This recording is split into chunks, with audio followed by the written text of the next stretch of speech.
Okay. Ooh, 22nd of June already. Ooh. Okay, today is the 22nd of June 2002. We are standing in the building 3 again and looking at the northwest corner. The interior wall feature 772 is removed. What we see is the floor on which the wall was built, and we see the traces of the bricks that were made in it here in situ. A very nice example of making walls in situ, in addition to pre-made bricks and that other technique. So what we have here in this connection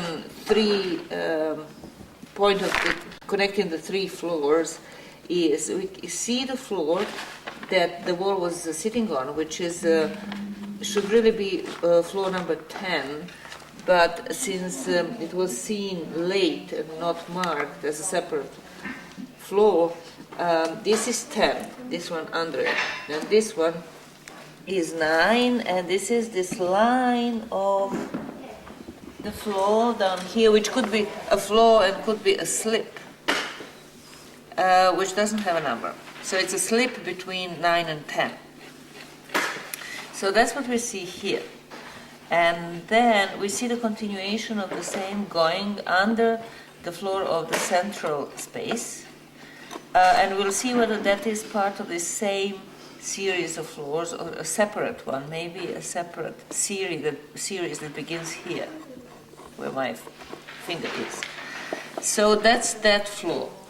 And then on the other hand here on 162, we see the floor that I'm standing on, which is floor 8, which is floor number 8, which definitely goes under the floor 15, which is now under excavation. 16, that's being excavated in space, in feature 606. So that is practically okay, because this floor, the top floor here, in this area, which is number 9, is the same as most likely the floor 16, and is the same as floor 8, you said. Oh, it's the same as this one? Yeah. Then it wouldn't be the same as this. Oh, that's right. But I think that actually this is maybe on top. I don't know, it's hard to tell now. We're not sure. But if it's the same as 8, then this is actually earlier. Okay, so we'll look at that a little more. Obviously, we're not clear on that.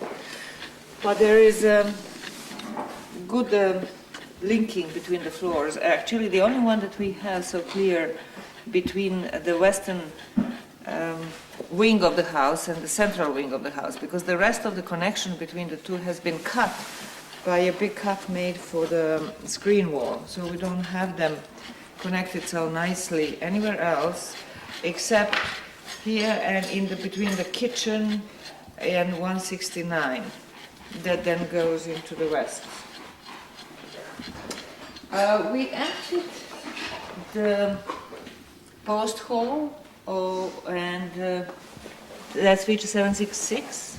And what we can see in it is we can see how deep the white plaster that was surrounding the post went, and it's quite deep, and it was the cut was made into the midden below the house, and then the post was placed in and surrounded with white plaster, as it was the case in other posts in this building and in other buildings. And also we can see that the brick from this interior wall that I've talked about in this area has slipped down into the hole of the post. And the next thing that we did is we are emptying the big cut, which is under the which is made here next to the bins 780 and 781. And presumably the cut is made in exactly in the place where the other two bins were, bins or basins. This cut, it has a feature number now, and it's 798. And it consists of almost two cuts, but they're all one cut now, we know, and it goes from there all the way like that into the wall. But this part of the cut is filled with a midden material mostly, and then with remains of plaster chunks such as these that were deep down around the post in this area, and most likely in this area. And so we had the same chunks here, and we had layers of beige compact clay, packing clay, which is typical for this phase of the house. But in this other half of the cut, we had mostly compact beige clay, such as this one, which didn't have much material in it, certainly not the midden type of material, but had in places between this floor level and the top of the packing, it had a lot of small flakes of obsidian, which could be a midden material, but it's definitely different from this part. And so now, by emptying this beige packing, we arrived on the next floor down, which is below our floor 10. And we'll see how far that floor extends later on. We are just further emptying the cut for the screen wall, and we can see the extent of it much better now. It's large and filled with various materials. And the next thing is that we have been removing the floor in the central space. So now this is floor 15. No, we aren't removing a floor. We're coming down on floor 16. Yeah, so we are removing the packings of the 15 and arriving on 16. And the same thing is going on platform 169, because that's one continuous floor that runs from the central space on top of 69 and then somehow around along the west wall all the way to the northwest corner of the house. And for now, this series of floors and packings is not difficult to follow, it seems, but we'll see what happens once we turn around the corner here in the southwest and start going towards the north along the west wall. The floor basically that Bleda is here removing on top of 169, which is the same as the floor that Kevin is removing in the 606.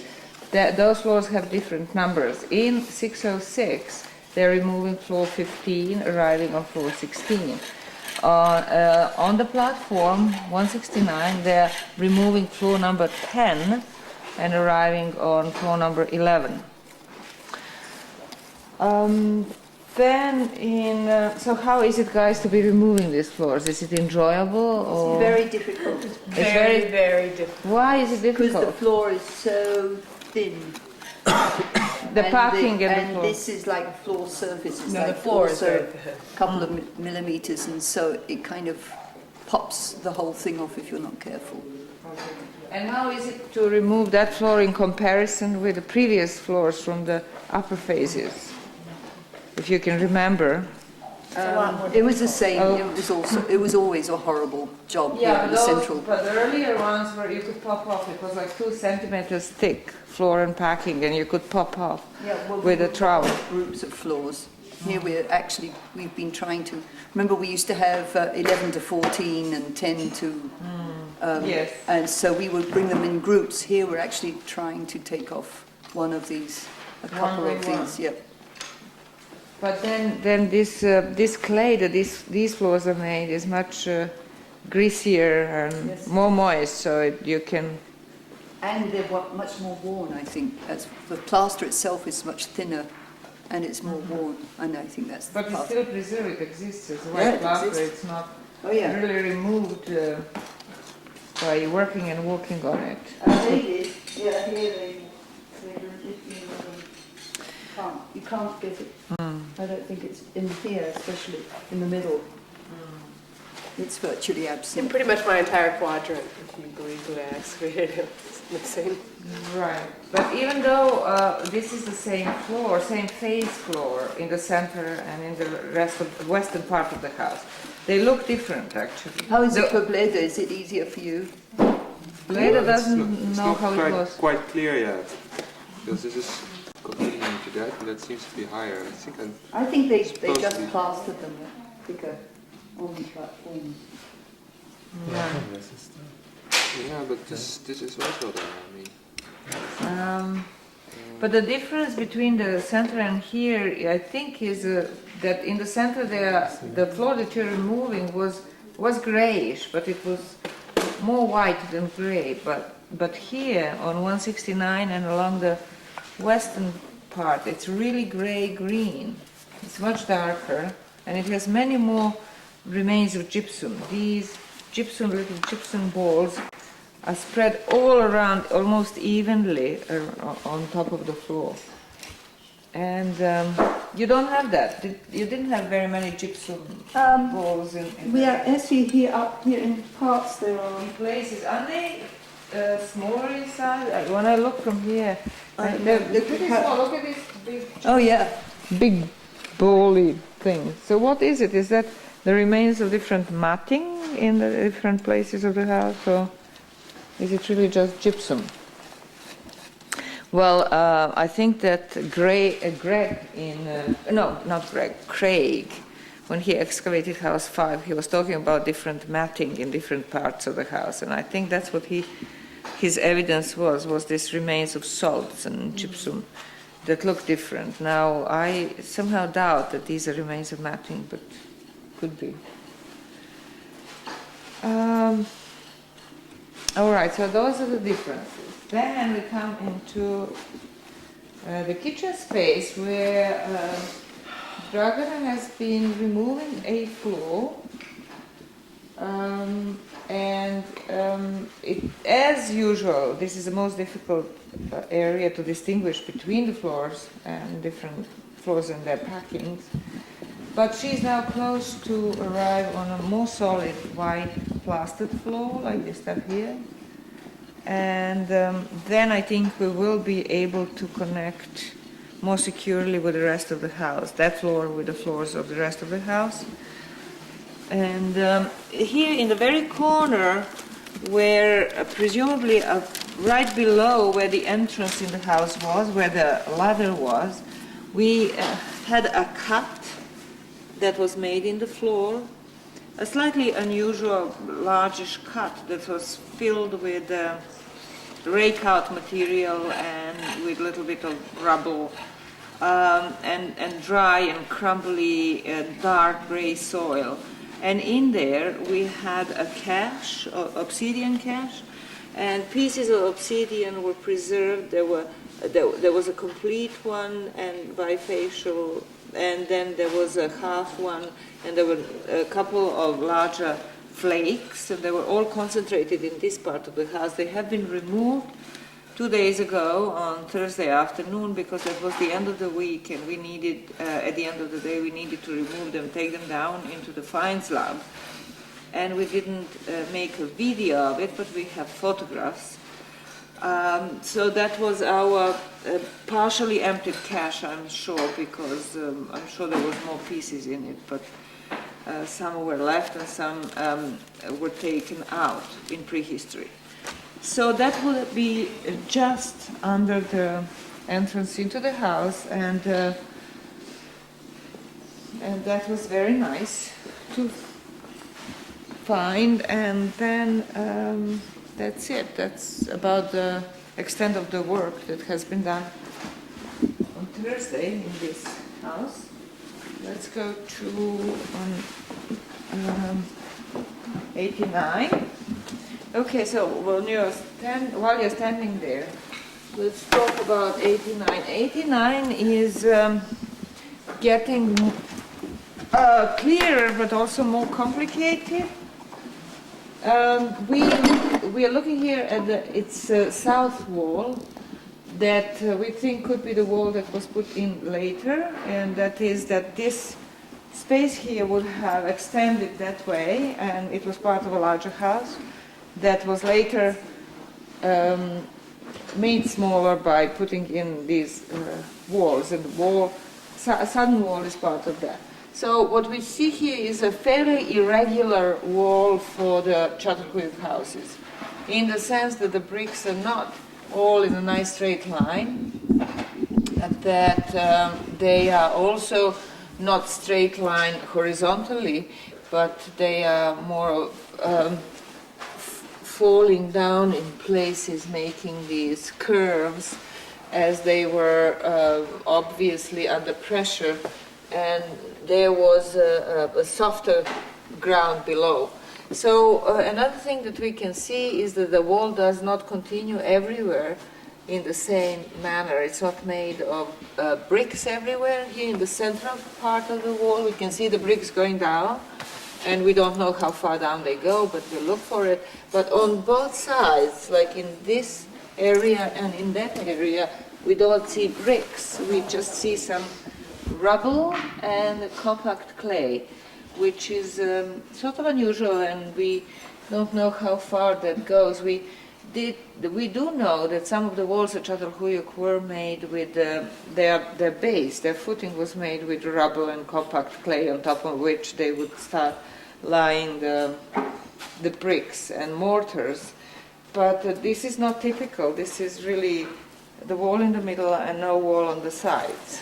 So it continues to be mysterious, this wall, whereas the west wall in the same space is a little clearer. I mean, it's simpler because it is just a wall that has even plaster on its surface, on its face, but it has only one layer of plaster. It's thickish. It has 1 centimeter thickness, but it's one application of plaster. It's not multi-plastered space as we have in Building 3 or Space 87, where through time many layers of plasters were added to the wall. It was made at one point and used and then abandoned or whatever. So this wall face continues over here, turns the corner, and we still don't know what to think about this fragmented wall that's sitting in the space.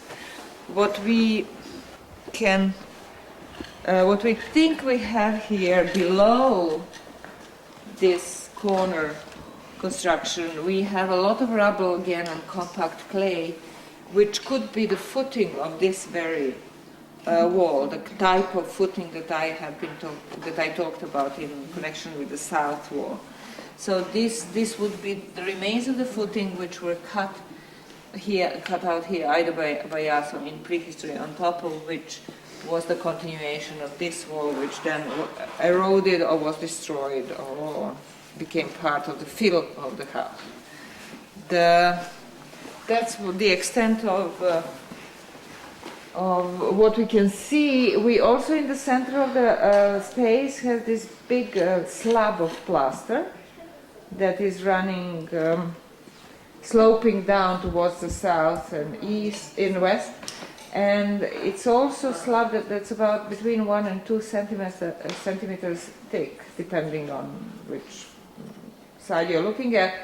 And it's that kind of greasy, moist plaster, the same type of plaster that we can see on the wall. And there are also some lines of same type of plaster in that footing of the south wall, which could indicate possibly the level at which the floor used to be in this room. I'm not completely convinced, but there was a suggestion that maybe that's where the floor was. So we don't have any secure traces of floor in this space. We just have these incredible walls and a lot of rubble of different sorts. And of course, nice finds. Space 88 will start digging tomorrow. And space 87, we finished drying. We finished drying all of the barrels or most of the barrels on Thursday, and now we're removing skeleton 8409 today. And we'll take just the top one off, and then we'll expose the rest of it on that one. And then this one here, Jason, you can look at it closer. Oh, it doesn't look so good, does it? And this one here we'll take out today. This is 8423. Is that right, Dan? Yes, yeah. 8423. It was drawn on Thursday, and then we'll take it out today. Good. And then continue forward. You and I have to go again into the very corner of building 3. Something that we forgot to cover. We'll just talk about this wall. I think we did a little bit more work here. So what we see is the same thing. We just see the extent of, in addition to what I have been talking about here in the corner, we see the extent of feature 1001, which is this rubble wall-like structure, continuing up to this wall, which self-feature 763. So it goes all the way to there, and then it stops, which it makes sense. And then we have Bleda. We have talked about on video, right, about the interlocking of the walls and all that. It's finished. Okay. All right, that's it for today. Join in tomorrow. We'll be here, always at your service. Bye. Watch these things, get out the break. Of course,